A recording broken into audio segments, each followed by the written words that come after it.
freaking first cut. Golly. What's going on, YouTube? We're about to take you through everything you need to know from round 2 with the RBC Heritage, and we're going to look ahead to the live betting odds. So make sure you hit the like button, make sure you hit that subscribe button, and we'll jump into it right now.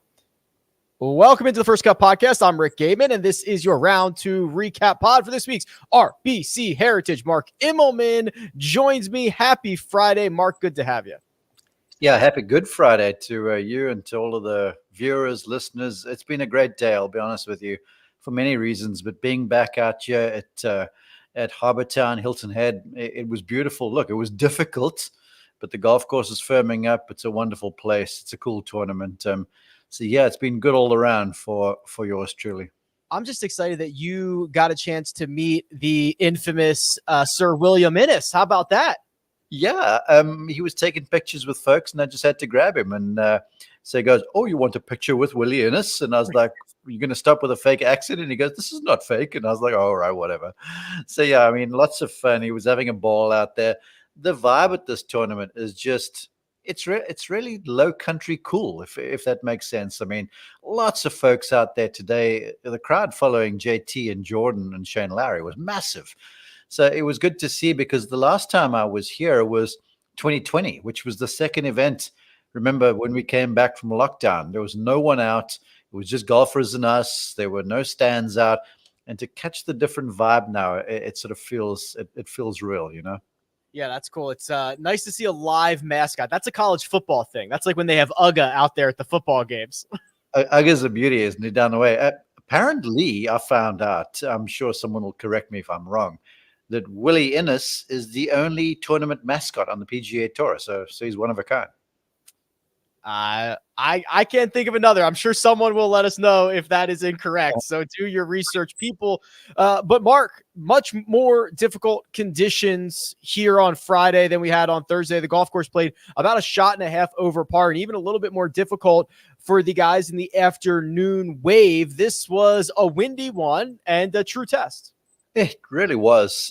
Look, it's a pretty good test without the wind, because you've got to be so precise with where you place tee shots, where you put approach shots on these greens and such, and just any amount of wind sort of gets exacerbated on like 15 of the holes, because actually, no, I lie, probably 13 of them, because I would say 5 of the holes are exposed. You think of 18, 17, 16, then through the front side, you've got 5 and 6 where the wind sort of whistles through the corner there. So even on a light breezy day, you got to have your wits about you to pull the right club, because just a change in gust is going to trip you up. But today it was just blowing hard, man. And there was sand blowing out of bunkers. There was pine stamen blowing out of trees. There were magnolia leaves everywhere. It was just a really, really difficult day. And it was a tough slog out there. And I tell you what, if you were shooting under 70, you were doing some work. Yeah, I lost track of count of how many times a huge gust of wind would blow leaves all over these guys, and they had to back off the ball and all that good stuff. So a couple extra elements out there. You mentioned anything under par being very, very good, Mark. Well, how about the 67 shot by one Patrick Cantlay that was highlighted by 4 consecutive birdies to end his round? A little bit of a slow patch from Cantlay the last couple of weeks, but he seems to be going full throttle here again through 2 rounds. Okay, I'm going to admit this. I was the guy on CBS Sports HQ 2 days ago, I think it was, who faded Cantlay because of what I thought I saw at Augusta National, which was a guy sort of fighting the left ball a bit with the driver. The putting stroke looked a little out of sequence, really. I mean, it was really long to short. The putts weren't starting on line, and I was unsure because of the form he was showing. But look at the guy now. I mean, he can't miss. Hit the ball so flush, put the ball exactly where he needed to, and ends up shooting what arguably, or certainly in my opinion, is the round of Friday. Well, I was on that segment with you on HQ, Mark. If it makes you feel any better, my fade, Jordan Spieth, is also in the top 10, maybe on the verge of tying Cantlay for low round of the day. So we had ourselves a nice little time there. So here's the take. Certainly, he's top regular. We say, just go with the opposite, please. That's exactly right. How about so Patrick Cantlay 9 under par thanks to 66, 67 going into the weekend. That's 2 shots clear of Robert Streb. And Mark, I feel like we get a Streb sighting once every year, once every 18 months. Both his victories came at what is now the RSM Classic. So he's kind of at least in the general proximity to where he's had success on the PGA Tour. Well, here's the thing. The Sea Pines Resort down here, the same Sea Pines Resort down in St. Simon's Island, just down the way, some in Georgia. It's the same development company. It's the same sort of feel. Now, the Seaside course down in Sea Island is not a Pete Dye design, but it has a similar feel to it. You're up the coastline, this low country golf course.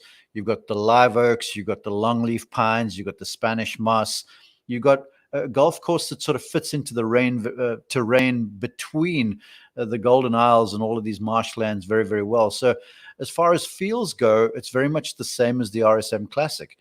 The one thing they both have in common, another thing I should say, is that winds are prevalent. You're going to have to flight the ball down.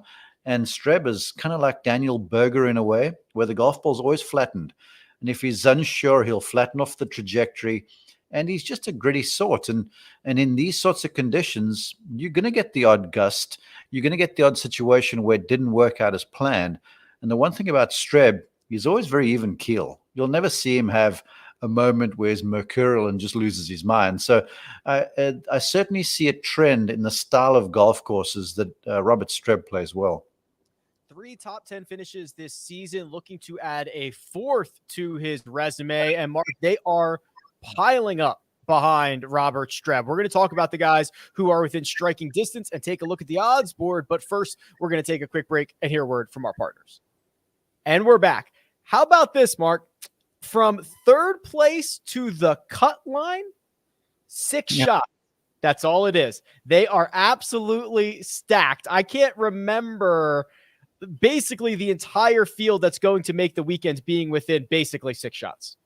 Well, look, it gives a real advantage to, in my opinion, to the guys who go early tomorrow morning, because Thursday, look, I wasn't here. I was traveling up here Thursday, and I listened to the broadcast on the radio, Sirius XM PGA Tour radio. But when I spoke to people when I arrived here and I did the course reconnaissance, they were like, yesterday morning, the golf course was a bit more receptive. There was lighter breezes, and so you could sort of take advantage the afternoon had freshened. I woke up this morning in the house over here, and we're right outside. The sea is just down the way. It was blowing from when I opened my eyes to basically when I left the golf course just a few minutes ago. So if there's a lull in the weather, which is normally like you have it around here, it's sort of quiet in the morning and picks up in the afternoon. The morning guys, the guys at like 1 under, 2 under even, you go out there and you shoot something in the mid-60s and you post, there's every chance you might be in one of the last few groups come Sunday afternoon. And that's all you're aiming for. So tomorrow is going to be a fascinating day. There's no doubt. There's like 11 guys at either 5 under or 6 under. A couple of notables there: Cameron Tringale, Joel Damon, Jordan Spieth, and Matt Kuchar, who sits at 5 under par. Someone you were quite high on this week.